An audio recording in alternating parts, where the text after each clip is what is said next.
Good morning, everyone. Well, in a slightly different environment today. Well, we'll say variety is the spice of life. So today we'd like to just consider the whole issue of challenges that we encounter in life and how we cope with those. And a lot of people go around sort of being very pessimistic about how things are financially, in terms of political things, in terms of the world environment and so forth. And there probably would be a lot of things that we could complain about. The question is whether we should be doing that in terms of our Christian belief. And that is the challenge, I think, that is presented to us today by St. Paul in the second letter to the Corinthians, chapter 6.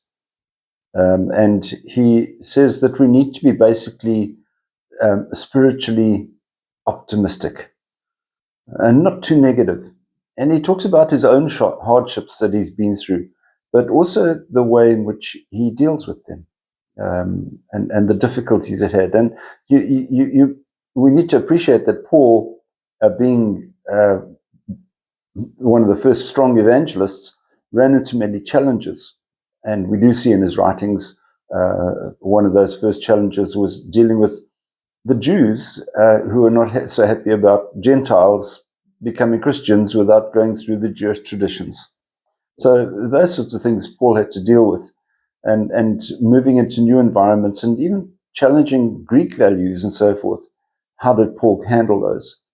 And he just says, effectively, it's easier to be grumpy than it is to be happy. And so, well, hang on, is it really? Well, probably. So it's much easier to complain about things than to say how great they are. And we can find fault in things if we want to. And so we're encouraged this morning to look at the positive aspects of our Christianity and be happy in them, and to try to live our lives as Christian in an active way.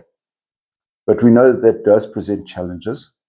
But the way we cope with that is to keep our eyes on the ultimate goal. So, how are the challenges we're going through at the moment preparing us to be with the Lord in eternity? And are we doing that in a cheerful way? Are we doing it in a positive way? Or are we letting the whole thing get us down? Because as Christians, it really is not worth letting things get us down. You have a wonderful day. Keep yourself safe.